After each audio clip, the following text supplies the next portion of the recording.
नमस्कार, news one India में आपका स्वागत है। आपके साथ मैं धर्मराज सिंह। शुरुआत करेंगे बुलेटिन की देहरादून की खबर के साथ, जहां पर मुख्यमंत्री तीरथ सिंह रावत लगातार अलग अलग विभागों की समीक्षा कर रहे हैं। अभी इस वक्त वो ग्राम्य विकास विभाग की समीक्षा कर रहे हैं, जो समीक्षा इस वक्त जारी है। वीडियो कॉन्फ्रेंसिंग के जरिए तमाम अधिकारियों के साथ मुख्यमंत्री चर्चा कर रहे हैं। अपने आवास से ही वो वीडियो कॉन्फ्रेंसिंग के जरिए समीक्षा कर रहे हैं। कोरोना संक्रमित है मुख्यमंत्री, लेकिन वीडियो कॉन्फ्रेंसिंग के जरिए लगातार अलग अलग जो शासकीय कामकाज हैं, जो विभागीय कामकाज हैं, मुख्यमंत्री पूरा कर रहे हैं। मुख्यमंत्री ने पहले कहा है कि उनके कोरोना संक्रमित होने से विभागीय कामकाज या शासकीय कामकाज रुकना नहीं चाहिए। विकास के जो कार्य हैं उन पर विराम नहीं लगना चाहिए। तो आइसोलेशन में रहते हुए भी मुख्यमंत्री लगातार समीक्षा बैठक कर रहे हैं। इस वक्त वो ग्राम्य विकास विभाग की समीक्षा कर रहे हैं, जो जारी है। लगातार अपडेट उनको अधिकारियों के मार्फत दिए जा रहे हैं।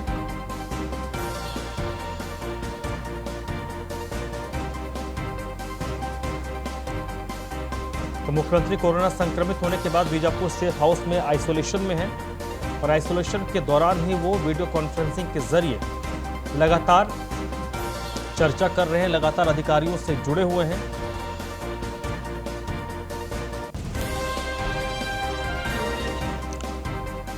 हर दिन वो अलग अलग विभागों के साथ जुड़ रहे हैं, चर्चा कर रहे हैं, समीक्षा बैठक की जा रही है। इस वक्त जो ग्राम्य विकास विभाग के साथ जो समीक्षा बैठक हो रही है, वो बैठक इस वक्त अभी जारी है।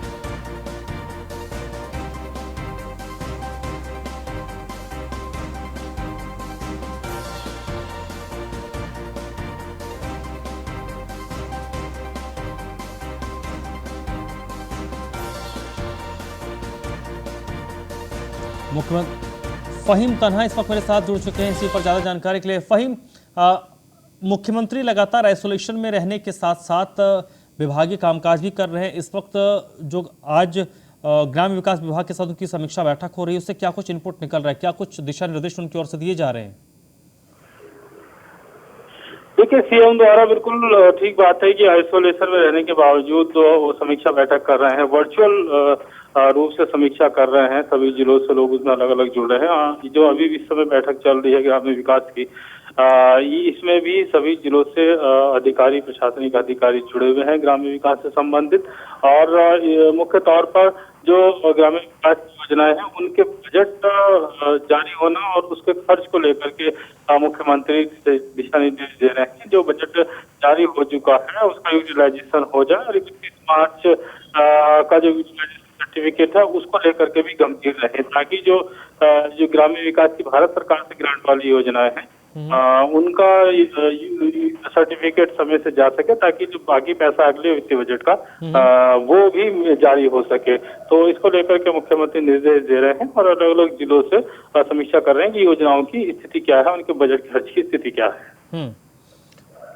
तो अब क्योंकि इस पूरे प्रकरण में देखें तो जिस तरीके से सीएम लगातार बातचीत कर रहे हैं, समीक्षा कर रहे हैं, तो आज की अगर बात करें तो क्या कोई जानकारी आप लोगों के साथ शेयर किया गया है कि आज और क्या क्या उनके कार्यक्रम में, क्या और समीक्षा उनकी होनी है? देखिए, सीएम की एक शाम को भी एक 4 बजे समीक्षा बैठक होनी है, जिसमें योजनाओं को लेकर के बात करेंगे और वो कुंभ के संदर्भ में भी बात करेंगे सीएम। लेकिन ये वर्चुअली ही जानकारी लेंगे सीएम, क्योंकि इसमें नया जो आदेश भी आया है और कुंभ की अधिसूचना भी जारी हो गई है कि और व्यवस्थाओं को लेकर के शाम 4 बजे सीएम की एक वर्चुअल तौर पर बैठक होगी, जिसमें सारी जानकारी को लेकर के बात करेंगे। जी, बहुत बहुत शुक्रिया आपका फहीम इस जानकारी के लिए। बढ़ते आगे, प्रदेश को मुख्यमंत्री तीरथ सिंह रावत ने एक सौगात दी है। कई विकास कार्यों के लिए 240.43 करोड़ की स्वीकृति दी गई है। सरयू नदी के उद्गम स्थल और हनुमान मंदिर के घाट निर्माण के लिए 1,98 लाख रुपए स्वीकृत किए गए हैं। आवासीय और कार्यालय भवन के निर्माण के लिए 22,77 लाख की मंजूरी हुई है। स्वास्थ्य मिशन के अंतर्गत वेतन भत्तों के लिए 60,30 लाख रुपए की मंजूरी शासन की ओर से दिए गए हैं। राज्य के सामुदायिक केंद्र सहिया के लिए 61 लाख रुपए स्वीकृत किए गए हैं। राजकीय मेडिकल कॉलेज में बर्न यूनिट की स्थापना के लिए 17,58,000 रुपए मंजूर किए गए हैं।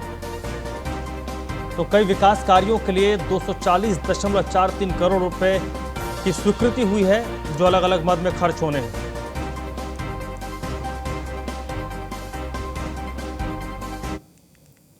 और इस वक्त देहरादून से बड़ी खबर आ रही है। पूर्व मुख्यमंत्री हरीश रावत की तबीयत खराब हो गई है। कोरोना पॉजिटिव होने के बाद उनकी तबीयत बिगड़ी है। हरीश रावत को फिलहाल जो जानकारी मिल रही है, एम्स रेफर किया गया है। फिलहाल उनको दिल्ली लाया नहीं गया है, लेकिन उनको दिल्ली रेफर किया गया है। और इसके पीछे जो वजह बताई जा रही है कि उनकी उम्र, जिस एज ग्रुप के पूर्व मुख्यमंत्री हरीश रावत हैं और पहले से ही कई चीज़ों से वो जूझ रहे हैं, कई सारे प्रॉब्लम्स उनको, हेल्थ इश्यूज उनके पहले से रहे हैं। ऐसे में अब जब वो कोरोना से संक्रमित हुए हैं तो कुछ कॉम्प्लिकेशंस आ रही हैं, जिसको देखते हुए एहतियातन उनको शिफ्ट किया जाएगा दिल्ली एम्स, और संभवतः एयर एम्बुलेंस हो या फिर हेलीकॉप्टर के जरिए उनको देहरादून से शिफ्ट किया जाएगा दिल्ली एम्स में। आज कहा जा रहा है कि आज ही उनको शिफ्ट किया जाना है।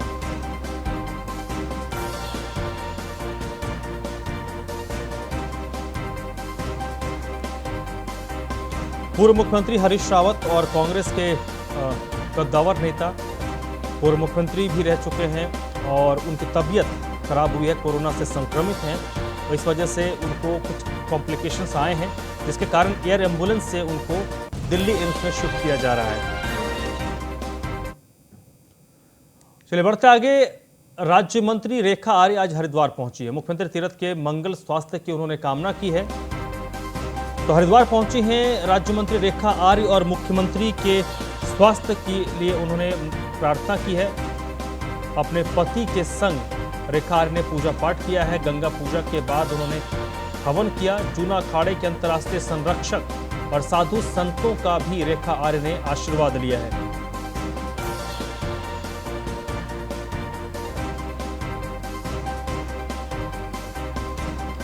तो हरिद्वार पहुंची हैं उत्तराखंड की राज्य मंत्री रेखा आर्य। अपने पति के साथ वो पहुंची। गंगा आरती उन्होंने किया है, गंगा में पूजन किया है और उसके बाद हवन भी उन्होंने किया है। मुख्यमंत्री के जल्द स्वस्थ होने की उन्होंने कामना की है।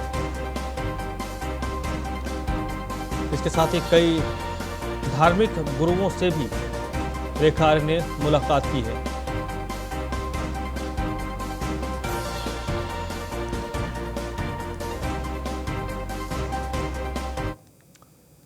वही महाकुंभ के आयोजन की अधिसूचना जारी हो गई। 1 अप्रैल से महाकुंभ शुरू होगा और 30 अप्रैल तक चलेगा, यानी 1 महीने का ये महाकुंभ होगा और इसकी अधिसूचना जारी कर दी गई है। शहरी विकास सचिव विनोद सुमन की ओर से इसकी अधिसूचना जारी की गई है। हरिद्वार से ऋषिकेश तक कुंभ क्षेत्र घोषित किया गया है। तो ये पहले से तय था कि 1 अप्रैल से 30 अप्रैल तक महाकुंभ होगा और इसकी अधिसूचना सरकार किसी भी वक्त जारी कर सकती है। सरकार की ओर से औपचारिकता पूरी की गई है महाकुंभ की अधिसूचना जारी करने की, क्योंकि इसकी चर्चा बड़ी दिनों से थी कि 1 महीने का ही महाकुंभ होगा 1 अप्रैल से 30 अप्रैल के बीच, और इसको लेकर तमाम तैयारियां हो रही थी। बस एक औपचारिकता थी कि एक नोटिफिकेशन आ जाए, तो नोटिफिकेशन भी शहरी विकास मंत्रालय की ओर से जारी कर दिया गया है और हरिद्वार से ऋषिकेश तक के इलाके को कुंभ क्षेत्र घोषित किया गया है।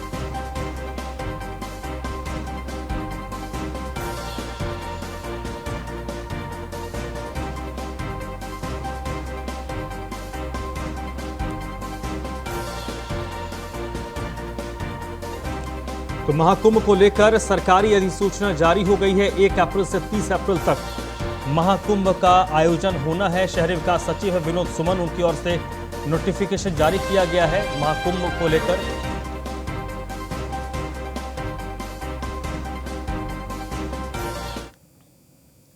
मसूरी में Pandit Deendayal Upadhyay action and research society के तत्वाधान और कैबिनेट मंत्री गणेश जोशी के सहयोग से तिलक लाइब्रेरी के सभागार में एप्पन कला के लिए आयोजित प्रशिक्षण कार्यशाला का निरीक्षण किया गया। इस मौके पर निर्मला जोशी ने कहा कि उत्तराखंड की विरासत को बचाने के लिए और लोक कलाओं के संरक्षण के लिए प्रशिक्षण का आयोजन किया गया। उन्होंने बताया कि महिलाओं को आत्मनिर्भर और स्वरोजगार से जोड़ने के लिए इस मुहिम को प्रदेश स्तर पर चलाया जा रहा है। इसके कारण स्थानीय महिलाओं द्वारा तैयार किए गए एप्पण को मसूरी के बाजार में उतारकर मार्केट उपलब्ध करवाकर एप्पण को प्रदर्शित किया जाएगा। लेकिन यहाँ पर इतना नहीं है, लेकिन अब आप देखते होंगे कि दिवाली में इसकी एक यूनिवर्सल अपील है, वो हमारे उत्तराखंड की कला है। कुमाऊं में उसको कला के साथ साथ लोगों ने उसको जीविका के रूप में भी अपनाया। तो ये ट्रेनिंग हमने यहाँ पे स्टार्ट करी है। मसूरी टूरिस्ट टाउन है, यहाँ पे देश विदेश से टूरिस्ट आते हैं। तो महिलाएं जो है इन्होंने इसको सीख रही हैं और काफ़ी रुचि दिखाई है इन्होंने इसमें। हमारे विभाग की तरफ से काफ़ी सारी योजनाएं हैं जिसके माध्यम से इनको हम मार्केटिंग के लिए सपोर्ट देते हैं।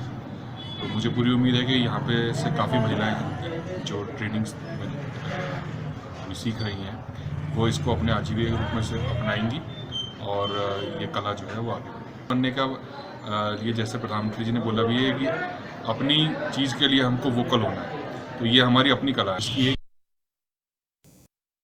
मैं कहूँगी कि माननीय मंत्री जी का ये बहुत एक अच्छा एक छोटा सा प्रयास है, क्योंकि महिलाओं का रहता था कि कुछ ऐसा काम हो जिसे हम कर सकें, जिसे सीख सकें आगे अपनी आजीविका का या अपनी हॉबी या कुछ भी खाली टाइम में। तो उसके लिए ये एक बहुत अच्छा प्रयास है और इन्हें एक बहुत अच्छी ट्रेनर भी मिली हैं जो इन्हें एप्पण कला हर उसमें सिखाएंगी। तो इससे महिलाओं को बहुत लाभ। तो महिलाएं जो अपना घर संभालने के साथ साथ, ये ऐसा काम है कि इसको महिलाएं अपने घर संभालने के साथ साथ अपने घर में चाहे कहीं ट्रेनिंग इंस्टीट्यूट खोल लें, चाहे वो उनके लिए बहुत अच्छा और आगे महिलाओं के बहुत काम आने वाला है। क्योंकि एप्पण कला अब ऐसी हो गई है कि सरकार इसको बहुत प्रमोट कर रही है। हर जगह बाहर से कोई मेहमान आता है उसको गिफ्ट में आजकल एप्पण का ही कुछ दिया जाता है। तो महिलाओं के लिए मैं समझती हूँ कि ये बहुत अच्छा माध्यम।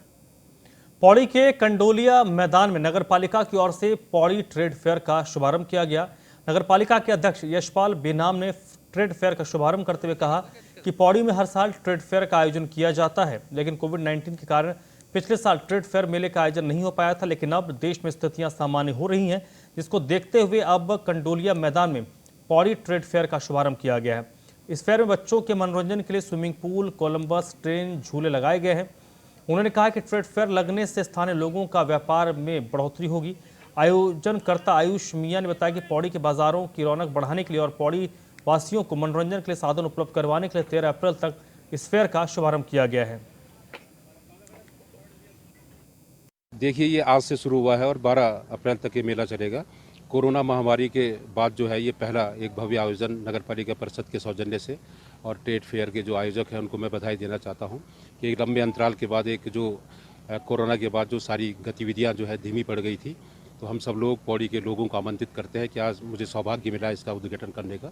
मैं इसके लिए चौहान जी और उनके तमाम पदाधिकारियों का भी हार्दिक धन्यवाद देता हूं और उम्मीद करता हूं कि एक लंबे अंतराल के बाद पौड़ी के लोग जो है इसके ट्रेड फेयर मेले का आनंद लेंगे और यहाँ खरीदारी करने आएंगे। पुनः आप सबके लिए मेरी ओर से शुभकामनाएं। कि हर साल के तर्ज पर इस बार भी पौड़ी के भीतर पौड़ी ट्रेड फेयर नाम से पौड़ी ट्रेड फेयर का आयोजन किया जा रहा है और ये ट्रेड फेयर 12 अप्रैल तक ये ट्रेड फेयर चलने वाला है। और जैसे कि आप सभी लोगों को पता होगा कि कोरोना महामारी, जिस प्रकार से पूरे देश के भीतर कोरोना महामारी थी और कोरोना महामारी में पिछले 1-2 साल से ये जो ट्रेड फेयर्स हैं उन फेयर्सों पर पाबंदी सरकार के द्वारा लगाई गई थी पिछले साल से। तो पिछले साल ये ट्रेड फेयर नहीं हो पाया। तो अब जब चीज़ें धीरे धीरे देश के भीतर धीरे धीरे जब चीज़ें खुल रही हैं, तमाम उत्तराखंड प्रदेश में भी कई जगह मेले लग चुके हैं, 5-6 जगह ट्रेड फेयर लग चुके हैं। इसके बाद अब इस ट्रेड फेयर की शुरुआत दोबारा इस पौड़ी में हुई है। तो हमारा पौड़ी के लोगों से भी निवेदन रहेगा कि आप लोग भारी से भारी संख्या में यहाँ पर आइए और इस मेले का आप लोग जरूर लुत्फ उठाइए।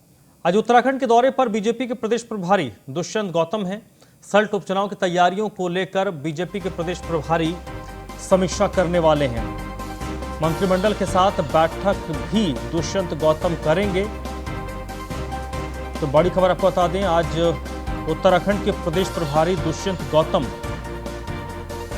उत्तराखंड के दौरे पर आएंगे, जहां पर जो जानकारी मिल रही है कि उपचुनाव को लेकर जो समीक्षा भी उनकी ओर से की जानी है।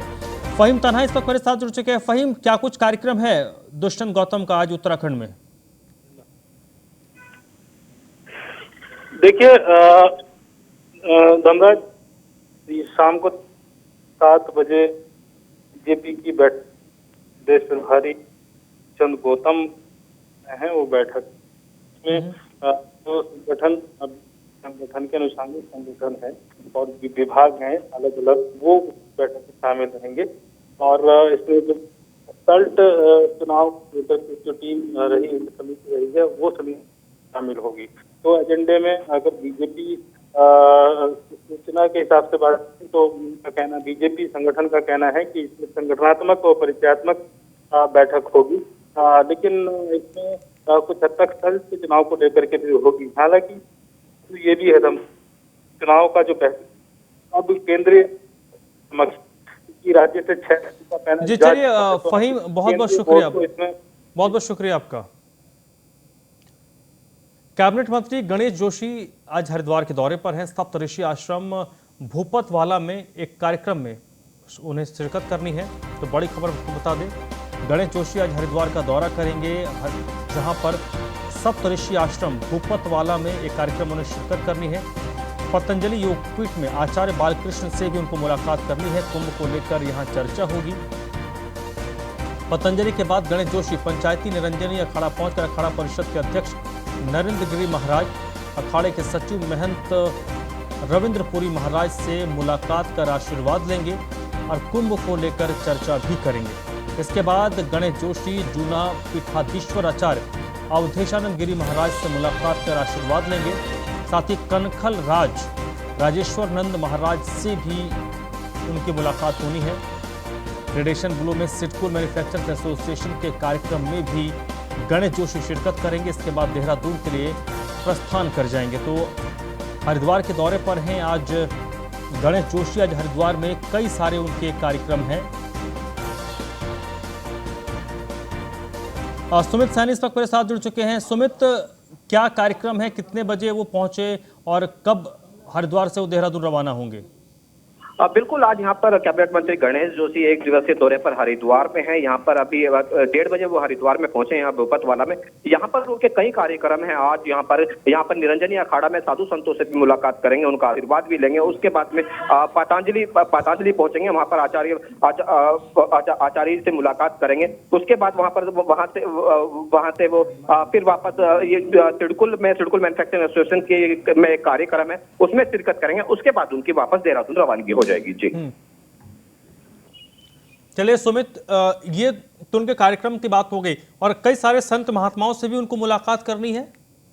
बिल्कुल, यहाँ पर कई अखाड़ों के साथ में उनकी मुलाकात है। जो उनका कार्यक्रम है, उनका निरंजनी अखाड़े में एक कार्यक्रम है। निरंजनी अखाड़े में यहाँ पर साधु संतों से भी मुलाकात करेंगे, क्योंकि कुंभ भी है और मंत्री बनने के बाद में ये उनका पहला दौरा है जो हरिद्वार में। तो यहाँ पर साधु संतों का आशीर्वाद जरूर लेंगे, क्योंकि यहाँ पर कोई भी आता है तो यहाँ पर साधु संतों का आशीर्वाद जरूर लेता है। यहाँ पर कैबिनेट मंत्री बनने के बाद उनका ये पहला दौरा हरिद्वार का है। क्योंकि आज अगर हरिद्वार की बात करें तो हरिद्वार में आज यहाँ लगातार कई मंत्रियों का यहाँ पर लगातार यहाँ पर पहुंचना शुरू हुआ है, क्योंकि मुख्यमंत्री तीरथ सिंह रावत के स्वास्थ्य को लेकर भी यहाँ पर रेखा आर्य राज्य मंत्री, उन्होंने भी यहाँ पर जूना अखाड़े में पहुंचकर हवन किया और गंगा पूजा अर्चना की। जी सुमित, आप मेरे साथ बने रहिएगा। तो गणेश जोशी आज हरिद्वार के दौरे पर पहुंचे हैं और एक के बाद उनके आज कई कार्यक्रम हरिद्वार में होने हैं। वहीं उत्तराखंड में मुख्यमंत्री पद संभालने के बाद मुख्यमंत्री तीरथ सिंह रावत के लिए सीट छोड़ने का प्रस्ताव देने वाले विधायकों की संख्या लगातार बढ़ती जा रही है। सबसे पहले बद्रीनाथ सीट से विधायक महेंद्र भट्ट ने अपनी सीट छोड़ने की पेशकश की थी। उसके बाद हरक सिंह रावत ने भी कोटद्वार सीट छोड़ने का प्रस्ताव दिया और अब भीमताल से विधायक राम सिंह केड़ा ने सीट छोड़ने की बात कही है। माना जा रहा है कि कई नेताओं की मंशा पौड़ी लोकसभा सीट से उपचुनाव लड़ने की है, जो कि तीरथ सिंह रावत के मुख्यमंत्री बनने के बाद खाली हो रही है, जिसको लेकर हरक सिंह रावत ने तो साफ तौर पर अपनी इच्छा जताई है, लेकिन मुख्यमंत्री किस सीट से चुनाव लड़ेंगे यह भी तय नहीं किया गया है। देखिए, माननीय मुख्यमंत्री जी के लिए लगातार कई विधायकों ने, महेंद्र भट्ट जी ने सीट छोड़ने की वो की है। उसके बाद जो राम सिंह केड़ा जो निर्दलीय विधायक है, उन्होंने भी सीट छोड़ने के लिए कहा है। उसके अलावा अन्य और भी विधायकों ने जो है तो आपके हरक सिंह रावत जी ने भी सीट छोड़ने के लिए कहा है। इस तरह से कई विधायक जो है तो सीट छोड़ने के लिए तैयार बैठे हुए हैं, क्योंकि हमारे पार्टी के अंदर इतना वो है, आपस में इतना प्रेम और सामंजस्य है कि कई लोग और अन्य लोग भी अभी अपील करने वाले हैं। क्या लगता है अगर वो गढ़वाल से किसी सीट से लड़ेंगे तो उसका उनको फायदा मिलने वाला है, क्योंकि बौड़ी से खुद ही वो सांसद हैं? देखिए, गढ़वाल कुमाऊं हमारी नज़र में कुछ नहीं, हमारे लिए उत्तराखंड है और उत्तराखंड के मुख्यमंत्री। देखिए, माननीय मुख्यमंत्री हरिद्वार की आबादी वाले क्षेत्रों में इन दिनों जंगली गजराज और गुलदारों की दस्तक वन महकमे के लिए चुनौती बना हुआ है। आपको बता दें कि हरिद्वार रेलवे स्टेशन पर जंगल से निकलकर दो विशालकाय गजराज रेलवे स्टेशन तक पहुंच गए। ये गजराज काफ़ी देर तक प्लेटफॉर्म और रेलवे ट्रैक पर घूमते रहे। इस घटना की सूचना मिलते ही वन महकमे में हड़कंप मच गया। सूचना पर पहुंचे हरिद्वार वन विभाग और राजाजी पार्क के कर्मियों ने हाथियों को जंगल में खदेड़ा है।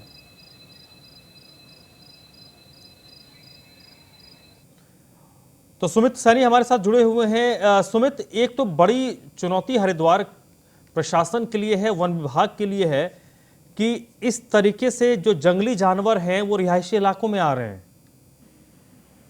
बिल्कुल, बता दें आपको यहाँ पर, क्योंकि एक तो आस्था का महाकुंभ होने जा रहा है हरिद्वार में, तो उसके चलते यहाँ पर वन विभाग ने बड़े काम किए हैं। जो वन विभाग से बात करते हैं तो उन्होंने साफ तौर पे कहा कि उसके लिए रोकथाम की जा रही है, लेकिन ये लगातार रोकने में, क्योंकि जंगली जानवर लगातार यहाँ पर शहरी क्षेत्र में पहुंच जाते हैं। और ये अभी पिछले दिनों लालजी वाला में कुंभ क्षेत्र में वहां पर पुलिस के जो टेंट लगे हुए थे वहां पर हाथी पहुंच गया था, तो उसने बड़ा उत्पात मचाया था। उसको भी बड़ी बाकायदा मुश्किल से वहां से उसको खदेड़ा गया था। तो ये रात की घटना है। रात फिर रेलवे प्लेटफॉर्म पर जो खाली था उस टाइम पर, उसमें हाथी घूमते हुए दिखाई दिए, तो उससे उसमें वहां पूरा हड़कंप मच गया। और फॉरेस्ट विभाग भी मौके पर पहुंचा और उनको बड़ी मुश्किल से उनको जंगल की तरफ खदेड़ा गया। इसलिए बहुत बड़ी चुनौती है, कहीं ना कहीं वन विभाग इसमें विफल हो रहा है, क्योंकि इन चीजों को रोकने के लिए प्रयास किए जा रहे हैं, लेकिन वो प्रयास धरातल पे कहीं दिखाई नहीं दे रहे। क्योंकि अभी जो वन प्रमुख आए थे हरिद्वार में, तो उन्होंने भी बात की थी कि सुमित, एक छोटा सा सवाल सुमित,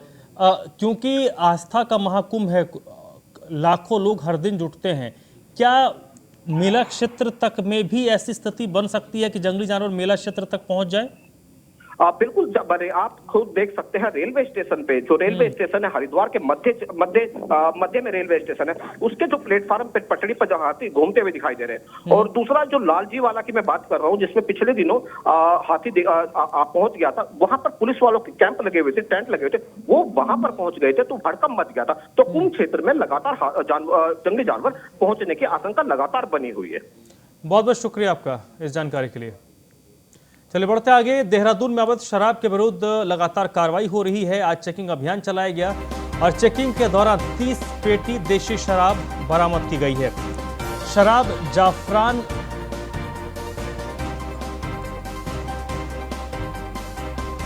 अवैध सेंट्रो कार से ये बरामद हुई है। 30 पेटी शराब। एसएसपी वाईएस रावत के निर्देश पर पुलिस लगातार ये कार्रवाई कर रही है। विशेष तौर पर होली से पहले ये कार्रवाई चल रही है। पुलिस अलग अलग जगहों पर चेकिंग अभियान चला रही है और चेकिंग के दौरान 30 पेटी देसी शराब पुलिस ने बरामद किया है।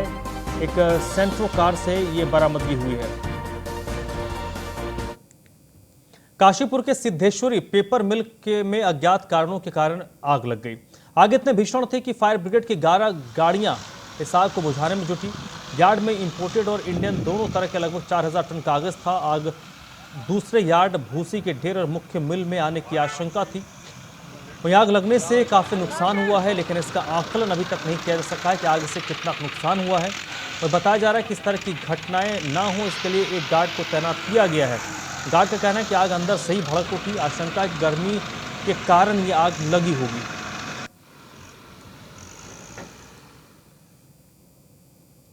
इस बुलेटिन में फिलहाल इतना ही।